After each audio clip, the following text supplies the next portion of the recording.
Australian. That set the tone in that match. And against Griekspoor, he kind of had to gut it out in the end. Yeah, he might have been #1 for 20 weeks, but he can't add up. We found a weakness, finally. He can't count to 100. 3 digits gets tough, but he's found his way there, and so the century mark is there. Meanwhile, actually 2 years his senior is 21-year-old Jack Draper from Sutton, England.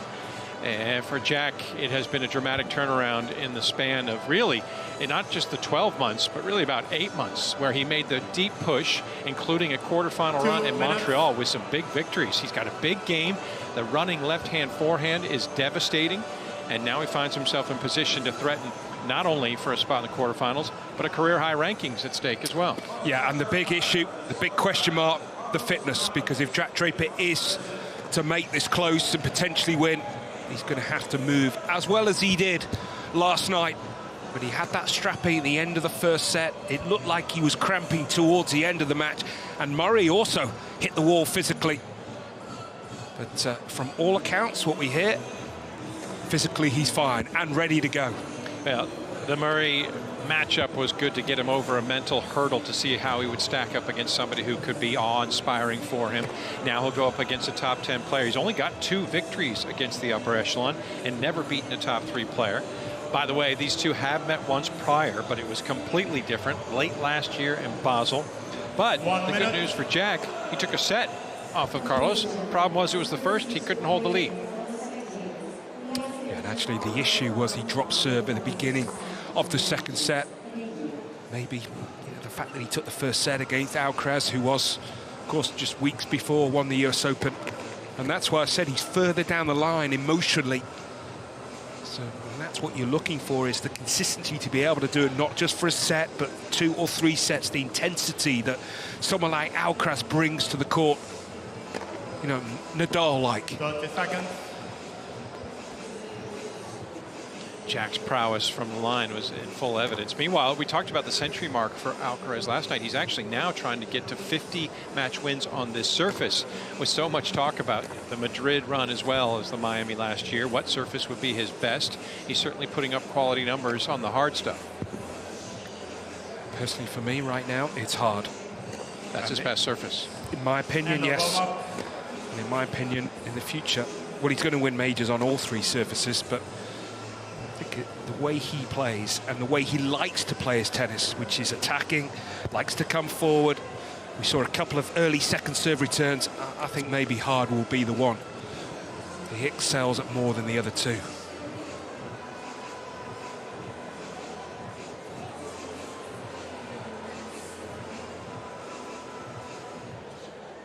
Should be a fun one under the lights. It's a Tuesday evening in the California desert, and it's the second meeting between Carlos Alcaraz and Jack Draper for a spot in the quarterfinals of the very first Masters 1000 of 2023. And the electricity is evident. That's what comes to the foreground when Carlos Alcaraz is involved, but the fact that Jack Draper's here and the fact that he is on the ascent, maybe he can offer some resistance for Alcaraz tonight. If Griekspoor was able to put some up, why not Jack and his attack?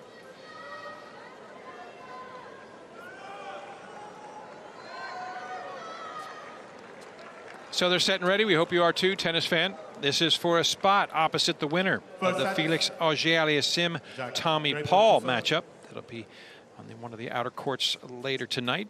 Get started on Stadium 2 in the evening session. Alcaraz won the toss, elected to receive. Draper put the ball in play first in Indian Wells.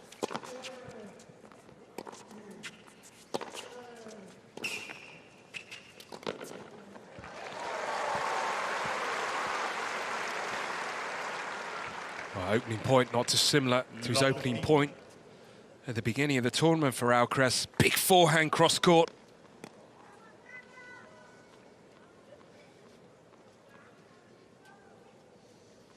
Got to serve well tonight, Draper.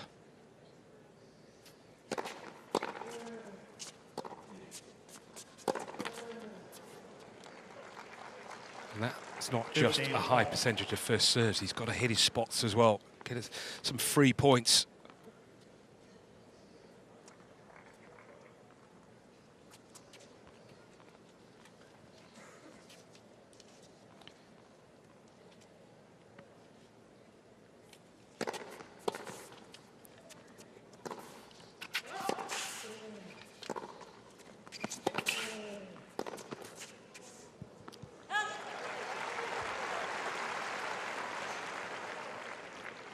15-13. James Trotman has done such a wonderful job with Jack.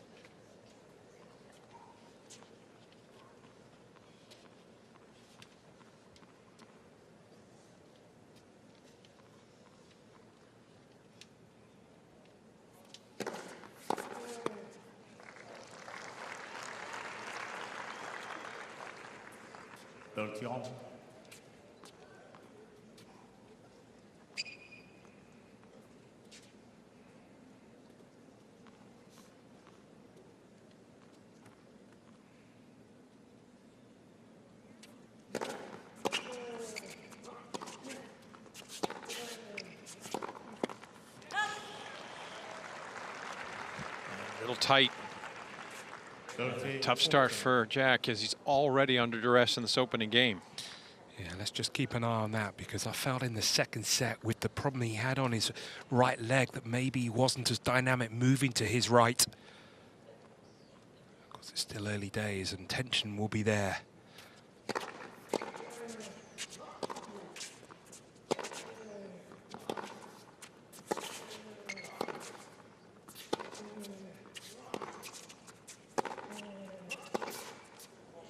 And there's the break. So Alcaraz's bid to receive serve first and pressure Draper's serve works perfectly. He's on the board first. First game. Felt the tension. Well, sometimes, you know, when you go up against a player such as, I mean, anybody, but Andy Murray, the guy you looked up to, you watched from center court win a Wimbledon title when you were pre-teen, you know, the backing up of that victory, there can be a bit of an emotional letdown, and then coming in you realize, whoa, all right, I've got to focus on this task at hand, you know, assemble. We'll see if Jack can rebound, if that he's able to quell the nerves. 7th Masters 1000 round of 16 appearance for Carlos Alcaraz. In 2021, late in the year, he got to the round of 16 in Paris, fell to Hugo Gaston. Since then, a perfect 5-0, including last year getting past Gael Monfils. Other victories over Stefano Tsitsipas in Miami, Cam Norrie in Madrid. Marin Cilic, former champion in Cincinnati, got the better of him, and Grigor Dimitrov late last year in Paris. So he likes this position, seeking a spot in the last 8.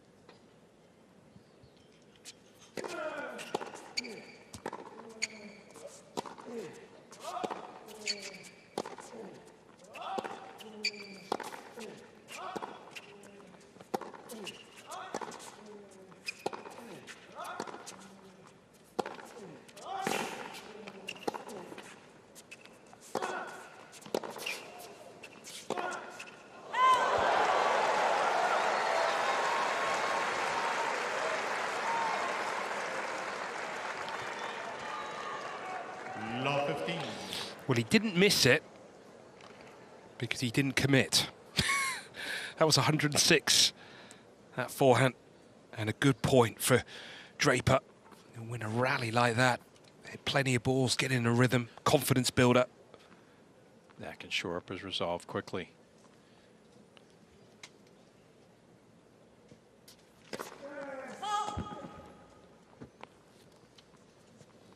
That's the other thing we've learned about Jack of late, isn't it? The fact that he can absorb pace and use it, turn it against his opponent.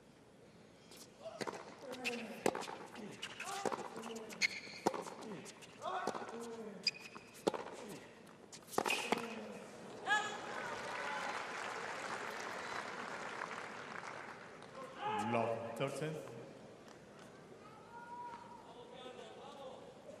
I told you they were going to start streaming back in. They were just hanging off in the wings.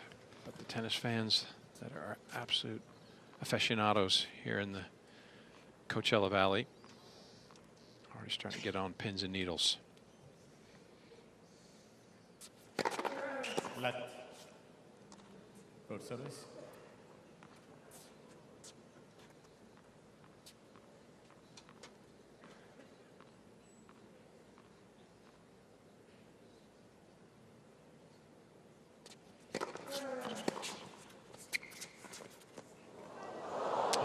Sloppy start from Carlito as well, as he offers up some multiple break chances. Yeah, we've seen the errors in this game, but we've also seen the strategy. I think certainly the right play, the forehand at the beginning of the game, the right play there with the drop shot, just the execution not quite there for Alcaraz.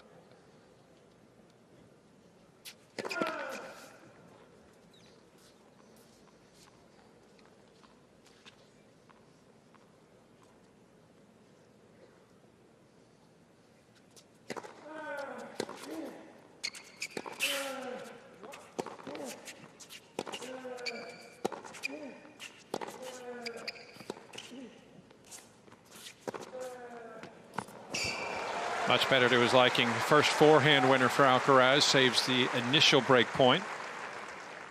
15-14.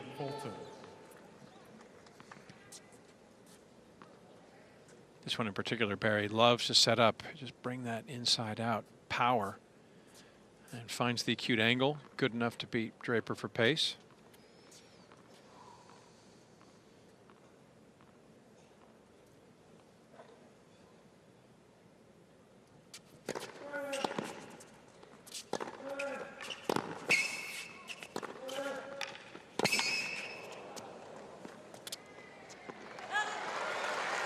Two down, one to go for Alcaraz.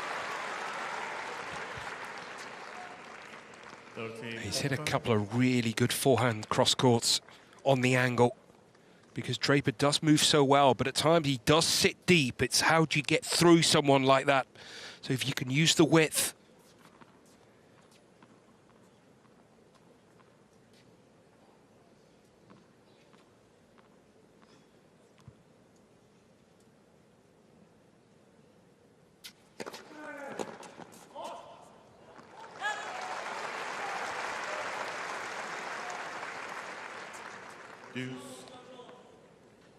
Alcaraz still yet to be broken in the tournament. Did not face a break point against Kokkinakis. Saved both of his in yesterday's match against Griekspoor, and now 3 for 3. So 5 threats, all pushed aside thus far for the top seed.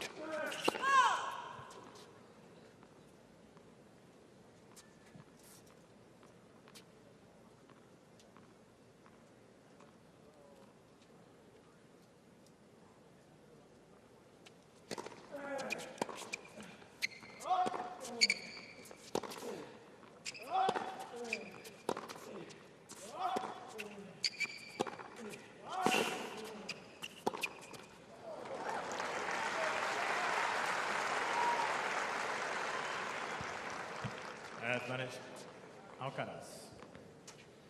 You realise how strong he is at 19 years of age. That was a pretty good initial shot from Alcaraz, from Draper into Alcaraz's forehand. But he just loads with the legs and it comes back with pace and spin.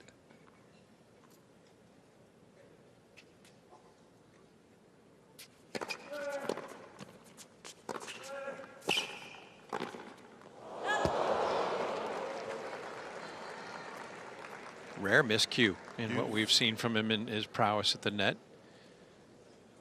Well, it's one of those volleys you should never hit long. You don't need to go flirt with the baseline. That's sort of aim around the service line. That's not what they teach you at the Ferrero Academy, is it? He's probably hit about 1 million of those. Juan Carlos Ferrero, of course, in Alcaraz's camp and courtside. Hey, there it is. All right, so he's got an ace in this match. He didn't have one against Griekspoor, which was the first time that had happened since way back in October last year. Actually, the tournament where he met Draper. Didn't have an ace in the loss in the semifinals against Felix Auger-Aliassime. And none against Griekspoor. So he's on the board in that stat and hoping to survive this early scare in game 2.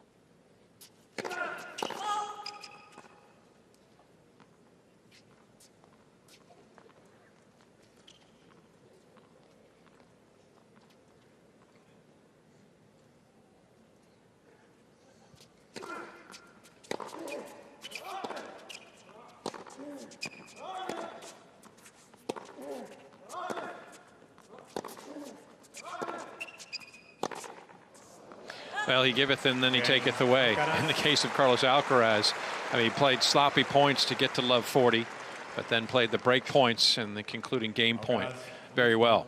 So he consolidates the break, out in front 2-love. Yeah, for Jack Draper, if you didn't see the Andy Murray match, there was a question. I mean, looking at him, the way he carried himself at the end of that match, Barry, he seemed to be ailing physically, and believing it was related to cramping. Also looked like he was kind of favoring his abdomen a bit. The good news is that he's bounced back. He looks like he's moving well and unencumbered. Just the court position at the moment, if you're Draper, slightly worrying.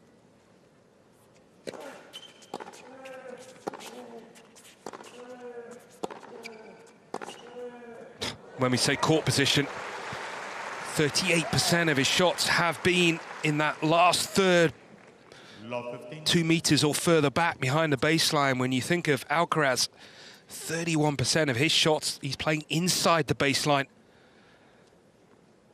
So he's creating those opportunities for winners, 4 already. And none for Draper. I mean, to put it in simple terms, Kevin, I don't see anyone beating Alcaraz if they can't hit winners. Yeah.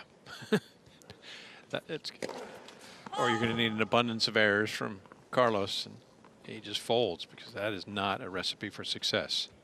You need some numbers to back your cause up. Whoa. What an answer from Jack, because the return was unreal. The angle that Alcaraz could get, but Jack was there. Helped to be lefty. And his forehand on the run, under pressure, is unreal at times. I mean, he has that in his locker. That's an extraordinary forehand.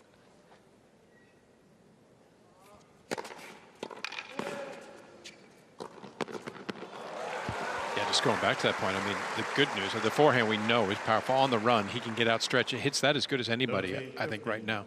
But the fact that he was able to get there, the movement, so that nullifies really any threat that there's something bothering him physically. Now it's a matter of getting his head into the service game. And yeah, and also not panicking. Yeah. You know, even though you go down a break early, that's where sort of growing maturity helps. He's also hit a pair of winners since we announced that he didn't have any in this match to get to 30-15.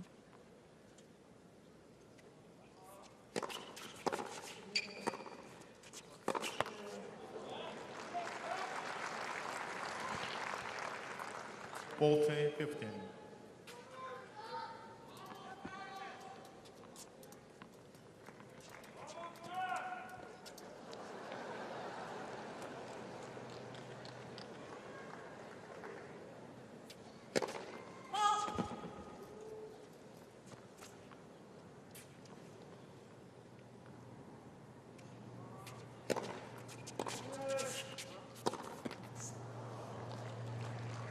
Ball 13.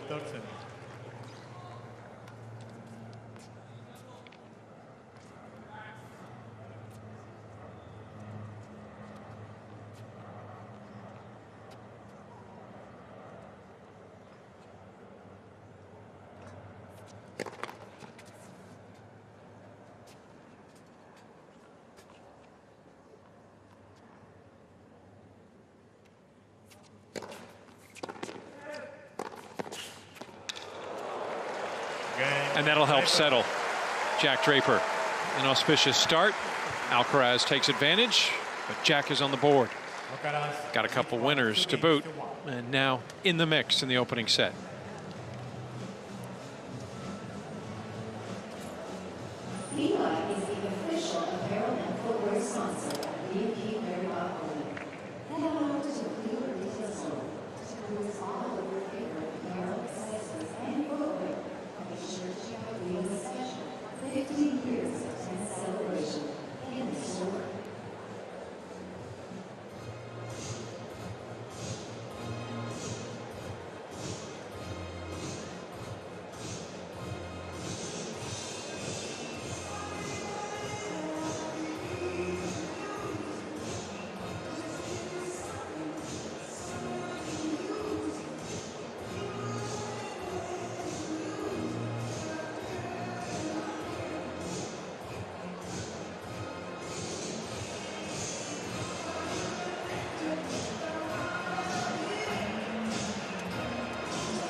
terrific start in his Indian Wells debut for Jack Draper as he got past the Swiss qualifier, Leandro Rieti, in the opening round. In fact, dropped just a total of 2 games.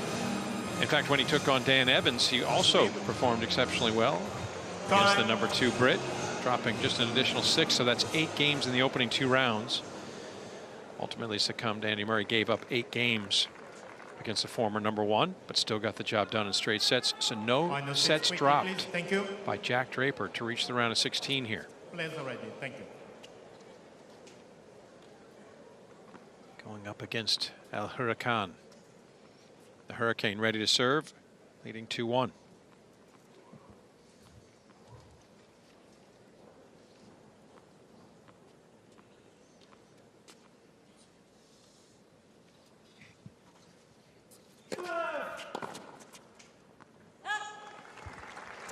We'll see if the numbers can be backed up, because what was so special about Alcaraz's start when he went up against Thanasi Kokkinakis was not just the 100-mile-per-hour winner that was the opening point of the match, but how exceptionally well he served. We mentioned he didn't face a break point.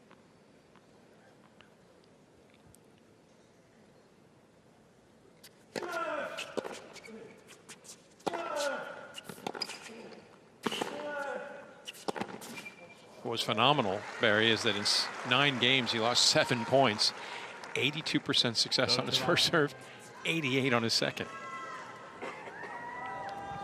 Yeah, and I think as well the serve will only evolve and improve and get even better. J.C. Ferrero, of course, a former Roland Garros champion and a number 1 player in his own right.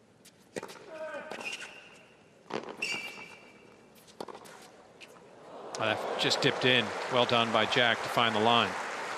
You think that's what Juan Carlos is probably, if that's the one thing he's got to feel that Carlos has to work on, is making that serve even more effective? Yeah, I think so. I think you try and get another, what, 10%? Look at the average first serve speed at the moment, 117. I don't see any reason why he can't get another 10 miles per hour there.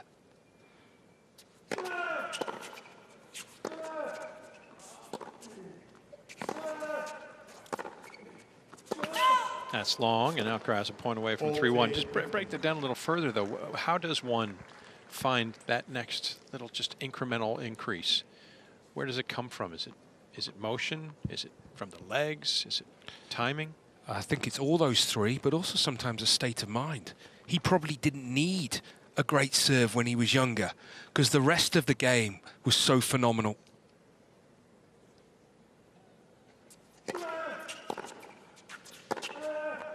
Big, bold forehand once again. That had some pep on it. And the hold for 3-1. Wow. Haven't he made that look so easy? How early he hit that forehand. That was sort of reminiscent of Federer.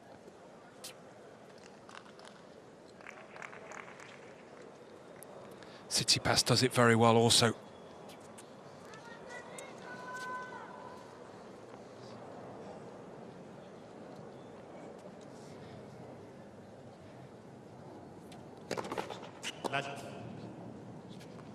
First service.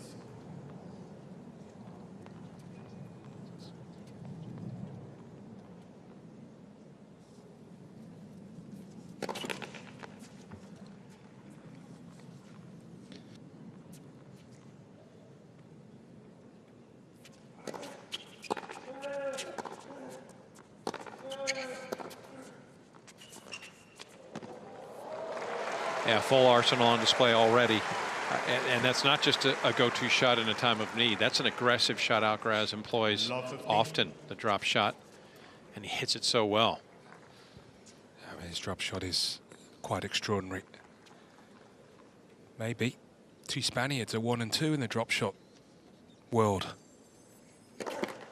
And it's not Nadal. ADF. Who's already through to the quarterfinals.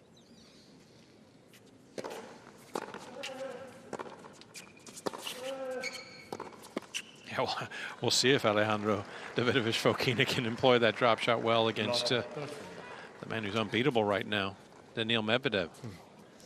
But whenever we're talking about drop shots, I don't know about you, but I always get it in my ear. They go, what about the drop shot, the original drop shot dragon from Spain? Albert Portas. That's just somebody showing off. Although Albert was pretty solid.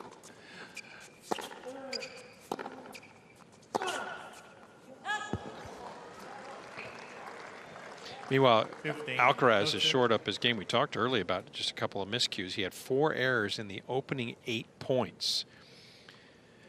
And now in the 22 points since, that's just his 3rd. So that puts a lot of pressure on Draper because he's playing a lot cleaner. And Jack feels like he has to do a little bit more. Yeah. Doing a little bit more right now has been difficult.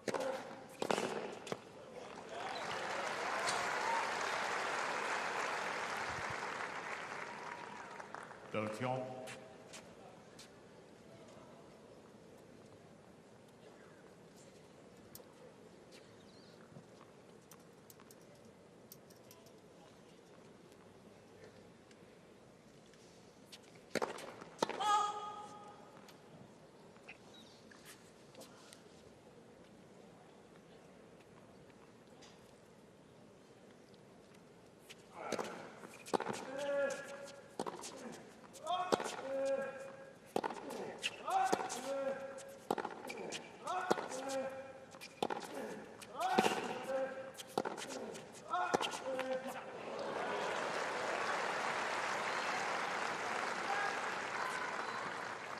Volte 13.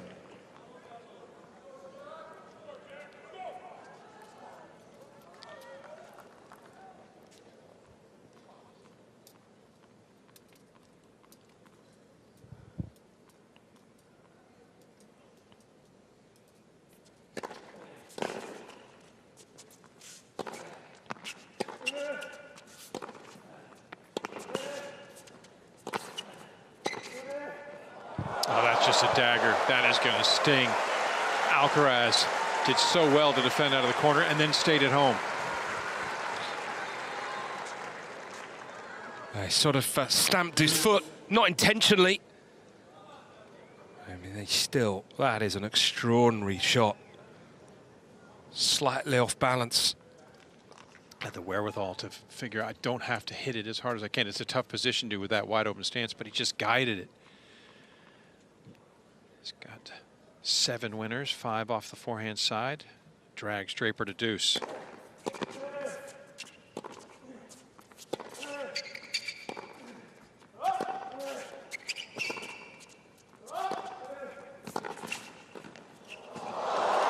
And there's the flash. Just knifing that volley into the open court.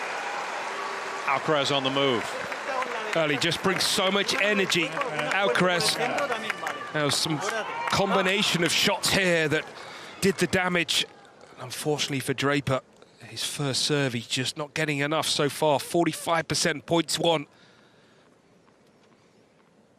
Carlos's first point won at the net earns him his 2nd break point.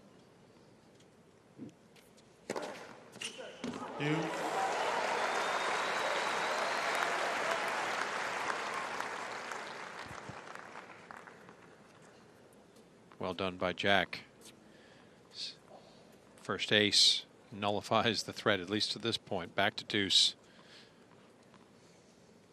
Just get the feeling, though, these are tenuous moments.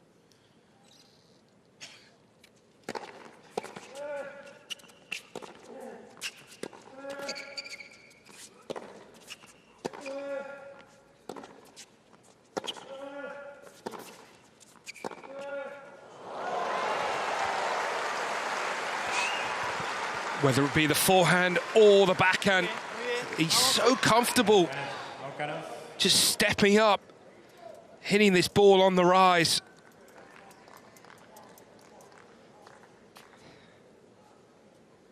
I mean, look at that. That's some shot.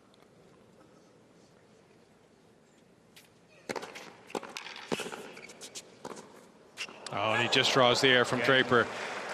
Terrific effort to block that return back into play. And Jack succumbs for a 2nd time. Now it's a double break lead in this opening set as Alcaraz chases a spot in the last 8.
Yeah, much in line with how he began his campaign for a third Masters 1000 title. When he opened up against Nasi Kokkinakis, the firepower of Carlos Alcaraz on full display. It was neutralized, muted somewhat by Talon Greek Sport yesterday, but it's right back at the forefront for the top seed through 5 games against Jack Draper. No hesitation, all of the energy you would expect, all of the enthusiasm as he looks to push quickly to 5-1.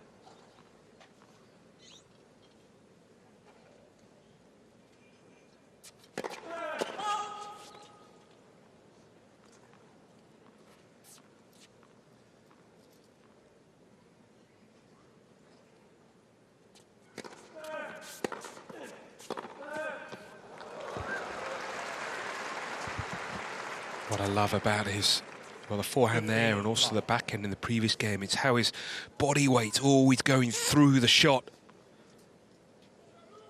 Because he's also comfortable if he needs to hit a volley. So there's not a hesitation there of getting that weight through it.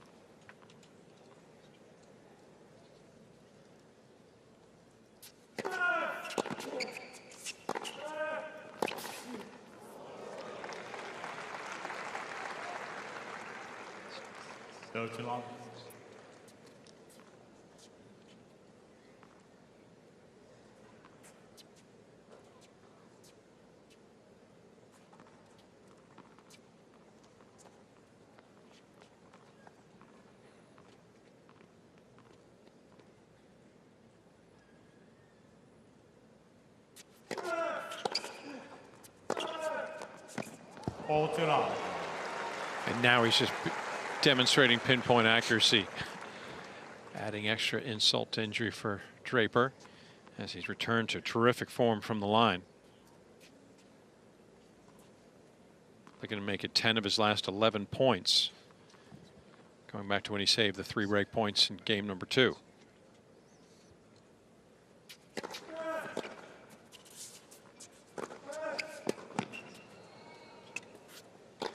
Hungry to make quick work of things. Carlos Alcaraz, half an hour to post a 5-1 start in the opening set against Draper. Alcaraz leads by 5 games to 1. And he's just flowing. I mean, it does help when you start strongly. You get that early break. But as we talked about, even the opening game, Kevin.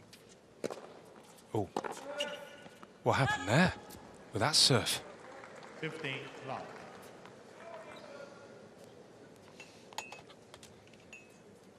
But the equivalent of Major League Baseball, like an off-speed pitch of some sort. Not sure if it caught. 87 miles an hour. Yeah. This is a worry.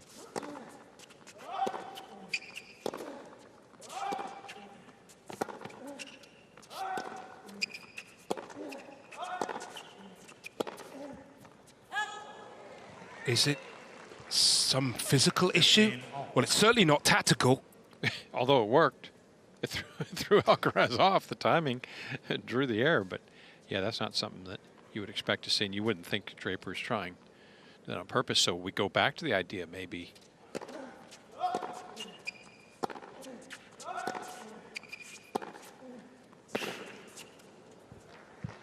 .95 on that one. But, yeah. Physically, is Draper, is he vulnerable here?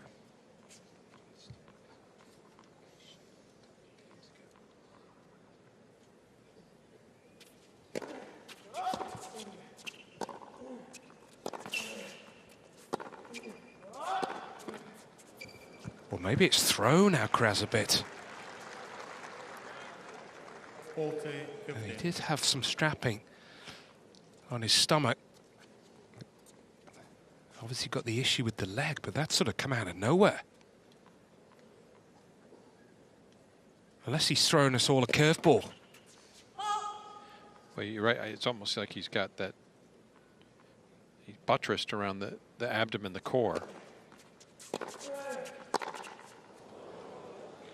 This is a real concern. 40, 13. And everything hurts when you're getting battered. I mean, 5-1, those lingering injuries tend to increase in intensity.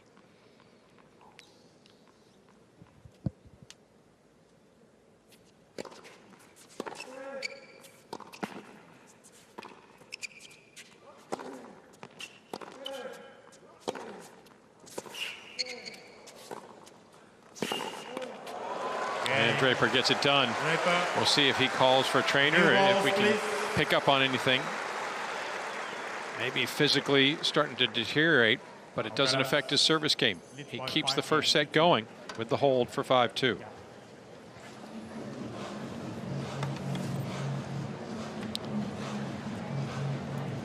He had a conversation there with Carlos Bernardes. Is he on the mic now? Excuse me, on the walkie-talkie.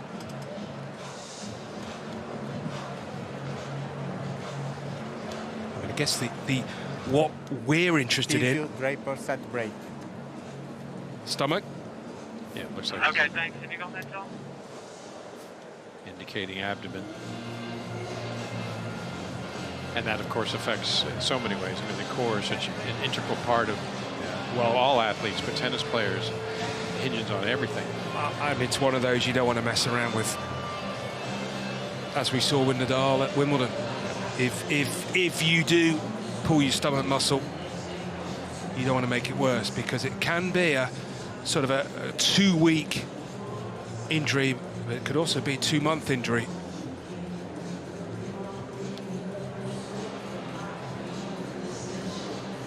Readily apparent that Jack Draper is not at 100% physically. Believe that it has to do with his abdomen, of which he is wearing support around his core. Has not called for a trainer as of yet, but there was some discussion with Carlos Bernardes as he sat down between the 7th and 8th games. Time. We expect Jack to be shown no mercy by Carlos Alcaraz, who will serve for a 1-set lead. Huh? Coming into a stream. Let's get the trainer and get some proper advice, okay? Here we go. Let's have a crack, mate. Trotman talking to Jack about the fact that he's give it a go here. You get the trainer out. If he holds serve here.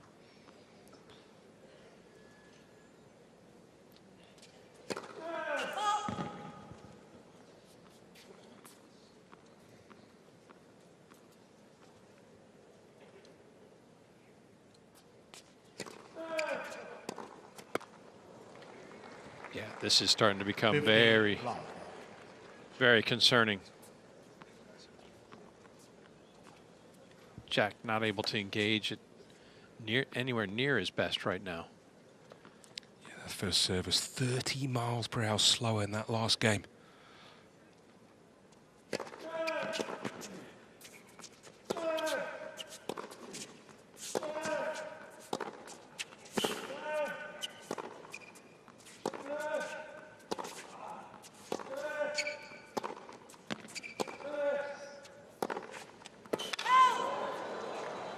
Went for the line, just missed. And Draper trying to swing freely. Oh, he's having to swing from the hills. And it's so often we talk about court position, but for me, this graphic is also probably even more important. It's where you take your shots. 52% of Alcaraz's shots, the ball on the rise, as opposed to 24 for Draper. And when you add in the pace of the 100-mile-an-hour forehand, no wonder it's easy for him to hit winners. You guys can't block my path. We hear the trainer courtside already getting ready to run on the court as Alcaraz has 3 set points, moving quickly through game 8. He's won 13 of his last 14 from the line.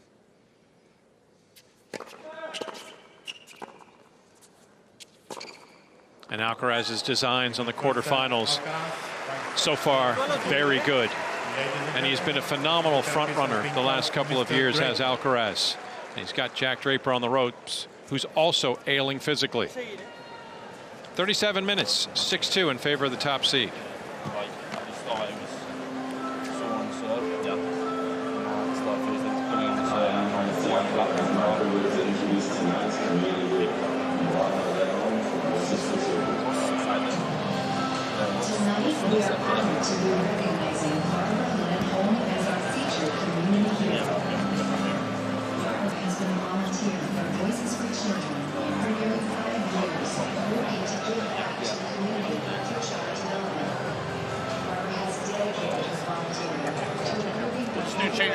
Yep.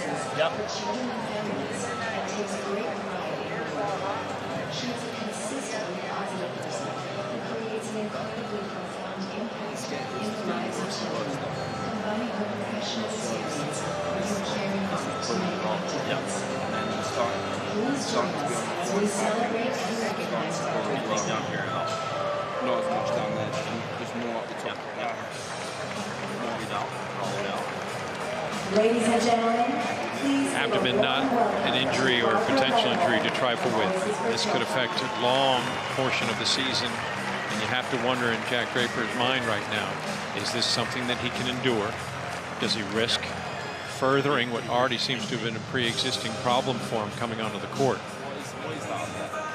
How much do you go out there and try to battle in this match, or do you think about the rest of your calendar? Oh, this is where, when you're a fierce competitor, the last thing you want to do in this type of match is pull out. Actually, sometimes it's almost better that you get someone else to make the decision for you. Time. One love.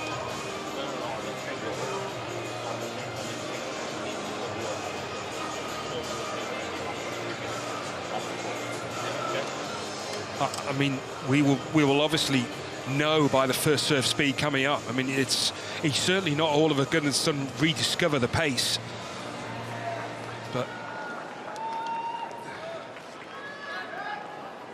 when he's Second set. Jack one Draper. hand tied behind his back. Against a guy who you needed 3 or 4 hands to beat the way he's playing right now. And Alcaraz.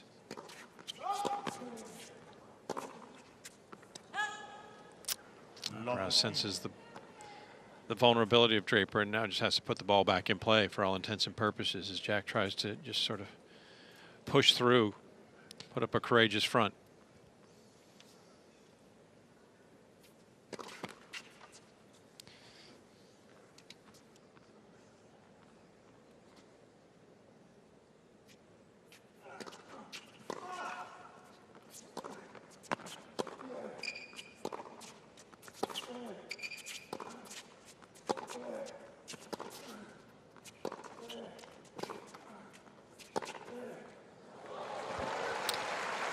I guess you get through this game if you Draper, and then you make your decision at one love. Love. Third set. It's difficult for everyone concerned because it's when you got a situation like this, it does get a little flat because everyone's sort of wondering.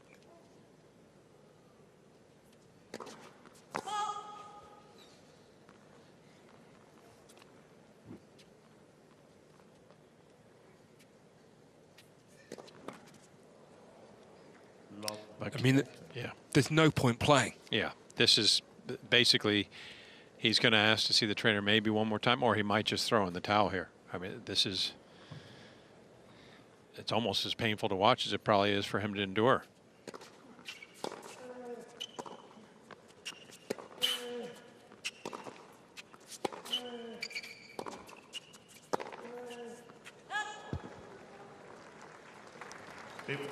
Bolton.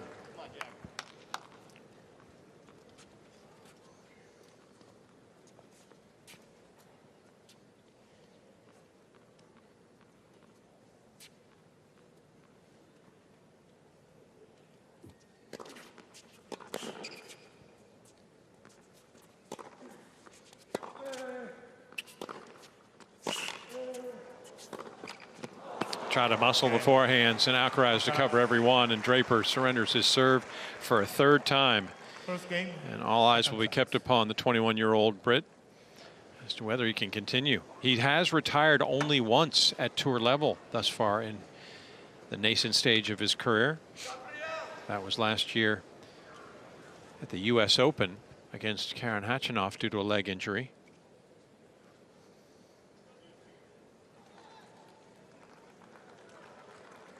So not prone to quit.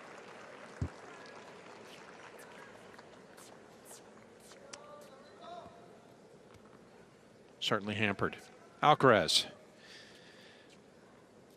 14 of his last 15 from the line. 56-4 the last 2 seasons when holding a 1-set advantage. including 8-1 this year. And again, he was up 7-5, 3-love, 30-love in the Rio final to Norrie.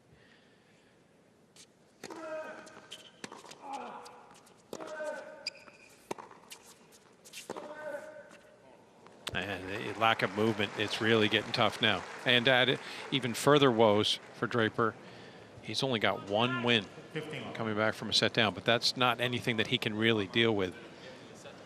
I think because he checked it, I'm not a doctor, but I think he checked how kind of injury he has. If I said it's straining on every ball. Because he told me that at the set break, if you want, maybe, or set break, and the changeover, you can do it. It's 3 games. Yeah, that's the point. We don't have a... So I couldn't have had it at the end of the set. You could, but it's his decision, not mine. He told me that. Well, I mean, you just say you want an injury timeout. Yeah.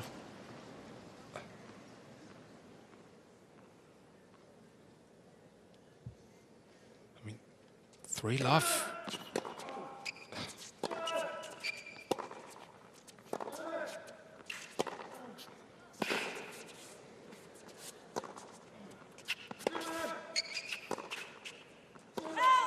Because, I mean, I guess for us, Kevin, and for James Trotman, you can look at it rationally. He's not looking at it rationally. Rationally is he's not going to win the match. And so he risks injuring himself further. Long term, got a quick peek at the preventative taping that was on prior to the match. So we knew this is something that was already in his mind before they even stepped on court. Let. For service. Probably not to the extent that it is now, bothering his progress. But that opening set took something out of him. And then once you get to the stage, really, well, if you get to 3-love, 4-love, you then have to finish the match. Well, like I said, doesn't retire in matches thus far. I mean, very early in his career, but doesn't want to put that on the record. But you're right, pragmatically, if you're taking all emotion out, the wise thing is perhaps to just say, I'm not going to risk knocking out the next couple of weeks. I mean, the Miami Masters at stake. Yeah, there's going to be a significant bump up in Draper's ranking here to get himself in. He won't quite get to seeding, but he's going to be right in the mix. But he continues on.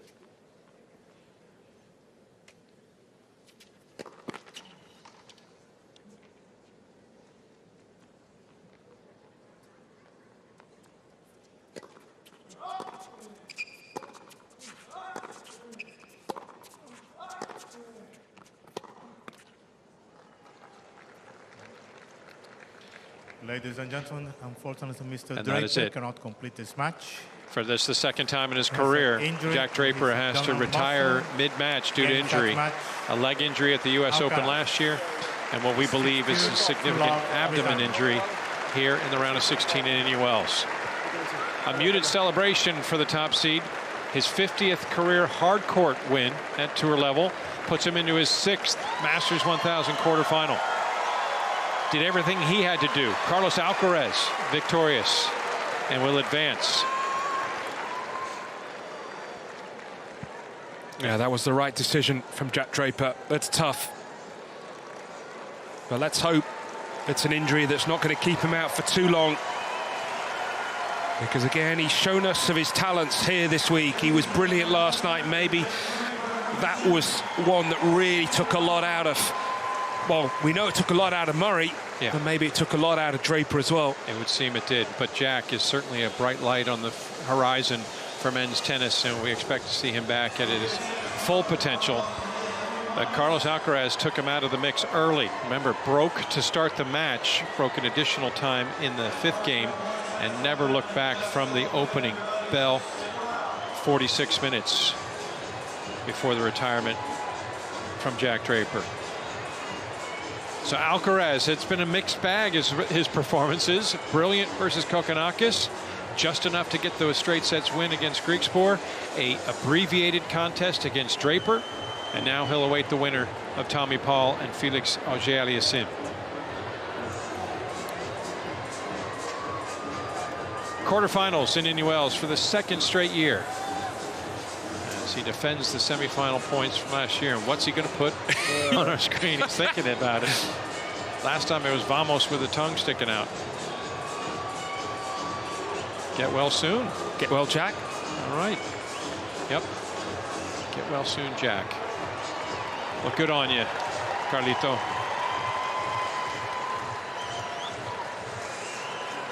Class act. No PR person telling him to write that. He took the time, thought about it, and said, this is the message I want to convey. Well, the numbers are going to be overwhelming because it was really Alcaraz able to push Draper around, but not at full strength. Jack just couldn't employ his necessary tools. Yeah, but the bit we did see, the opening 7 games or so, Alcaraz was playing some really good tennis. Forehand was working well. Felt that the level was more at the beginning of the match to what we saw in his first match of the week. But as soon as Draper's speed dropped, you knew there was an issue with the stomach. 46 minutes, so far for Alcaraz, it's been sort of a stress-free week here in Indian Wells.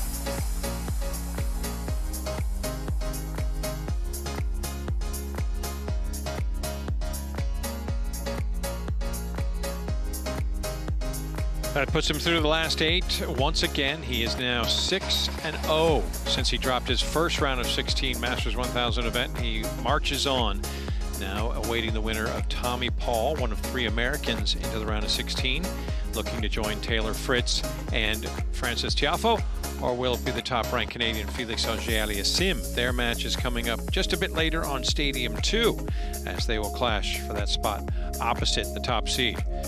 Alcaraz, 3 wins away from picking up his first Indian Wells title and resuming his position atop the ATP rankings.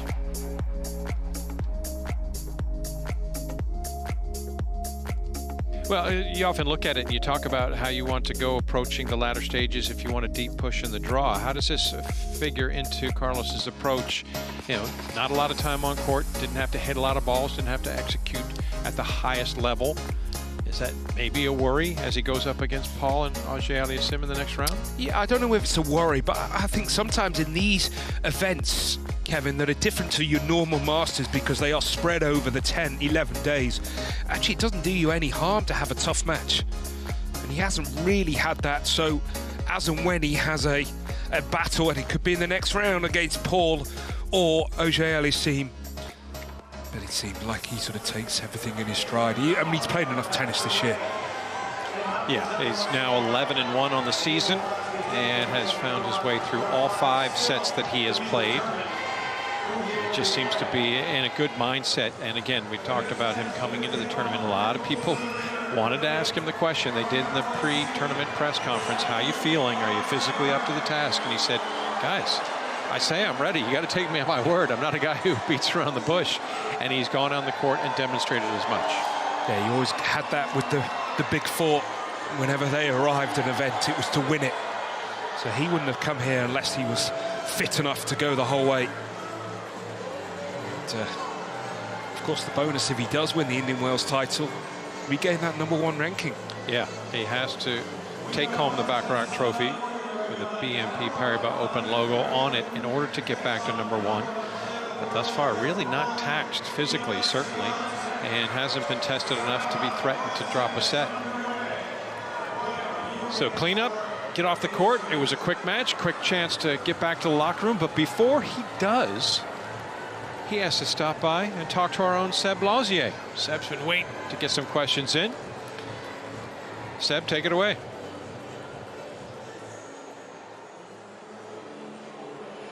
Well, Carlos, first of all, let's say it's unfortunate for Jack, and it's probably not the way you'd want to win a game, but you're through to the quarterfinals. How do you reflect on the match? Well, yes, you said, I think nobody wants to win a match like this. Nobody wants to get through the next round like this, but yeah, sometimes tennis is hard, you know, and yeah, as I said before, the health is more important than a result, than a tournament, so I think Jack did well to retire, to let see what happened in his body, and all I can say is to wish him a speedy recovery. In terms of your game, yesterday against Tallinn, I don't think you were 100% happy. Were you more happy today with how you were hitting the ball? Yeah, I hit the ball really well. Yeah, I'm really happy with that part. You know, I would say I returned well. I hit great shots. So yeah, I finished the match with confidence in my shots to come into the next round with more confidence. Just finally, Carlos, you're the top seed. You're still quite young. You seem so relaxed. Are you relaxed? Do you really feel relaxed? Because you look it. Well, I tried to show that, you know, but honestly, the nerves is there, you know, but you have to handle that, and I would say I handled the nerves really well, and that's the goal. That's the goal for me, to show that I'm relaxed, you know, to play it relaxed, and this is something that I'm practicing for as well, to play my game relaxing. You know, if I lose, I lose, but I want to feel on court relaxed. Enjoy tomorrow. Thank you. Monsieur Lausier, it's called being tranquilo. That's what Carlos Alcaraz is finding, that balance between the energy that he brings to the court and being able to just enjoy himself and relax time in and time again. So Alcaraz into the quarterfinals with still some quality matches left to play, including a 5th meeting between Jannik Sinner and Stan Wawrinka.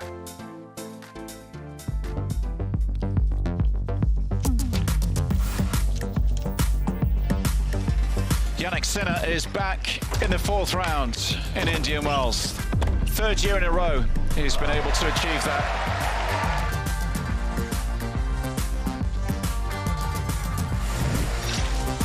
What an extraordinary champion.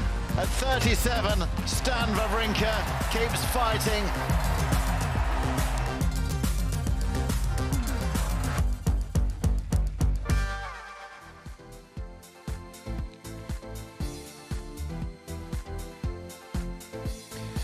Well, 18 years difference between the two as we move from Stadium 1 over the number 2 Showcase Stadium. It's just a little bit of a drift across the Indian Wells Tennis Garden to take a peek in on this generational battle. 37-year-old Stan Wawrinka going up against the 21-year-old Jannik Sinner. This is the 5th meeting between the two. They have some history.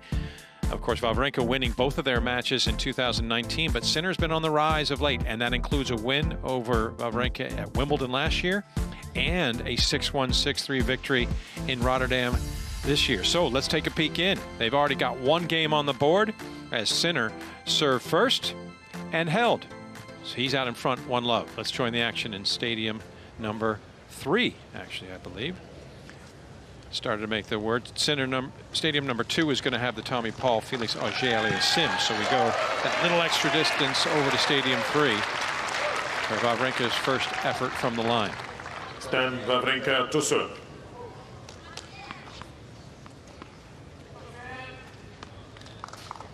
What are your thoughts on this generational clash? The 3-time major champion, as well as a Masters 1000 title at Monte Carlo for Stan Wawrinka, taking on the upstart who has been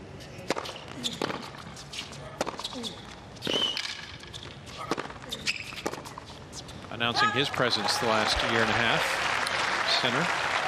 Well, what we do know, these two will be crushing the ball. And it's great to see Stan back. It's great to see him back as well. Magnus Norman.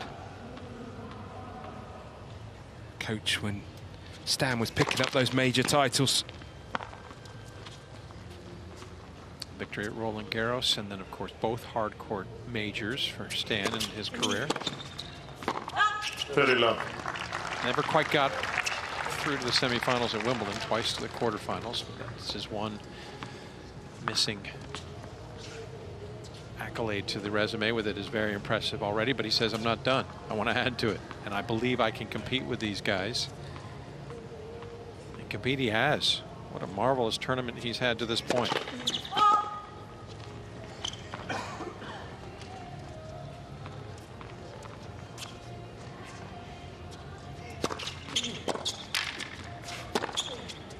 And he's built a steady progress 13, along. 15. He hits long with the forehand, got it past the Australian qualifier Alexander Vukic in the opening round, but needed 3 sets to do so. And sort of kicked it into overdrive a bit, taking out the 26 seed Kecmanovic.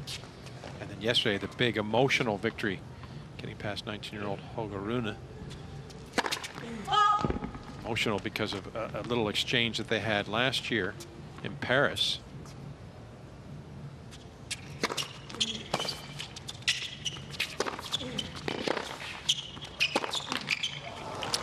Yeah, the hardest thing he's going to have tonight, Wawrinka, is because Sinner moves so well and he's so good out of the corners. He doesn't really want to get in that physical battle. So will he have enough great tennis in him to be able to hit enough winners? Well, you bring up a good point, because it was 3 sets, 7-5 in the third against Rune yesterday, wasn't it? How much did that leave Stan for tonight?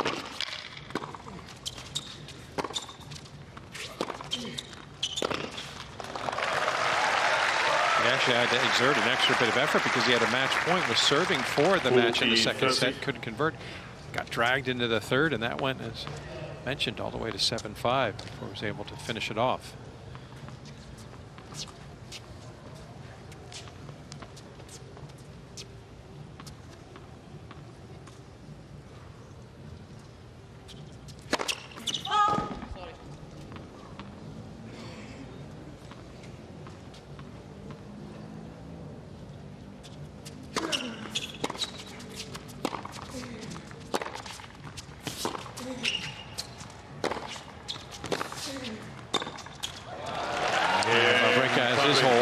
Just thinking about that match, Barry, what's your opinion on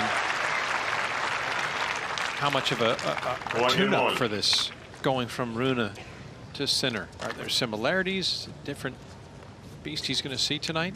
Yeah, I don't think they're just dissimilar, the way they play. Rune and Sinner. Different personalities, though. Well, fair. Yes. Don't get a lot from Sinner. He's got that very calm exterior about him. Doesn't seem to get flustered.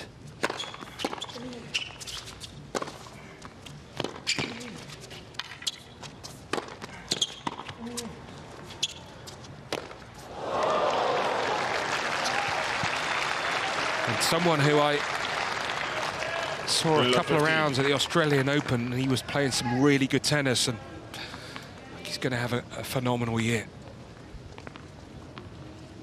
Already posted some quality results, reaching 2 finals in the early stage of the season, winning his 8th career title in Montpellier.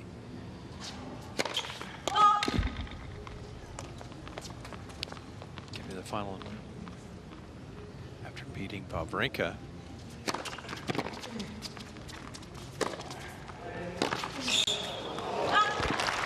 In Rotterdam, losing to Medvedev. That was the first of Daniil's 3 titles in a row. But yeah, I think you're right. Sinner's got just such a solid, sturdy game that can just suddenly get electric.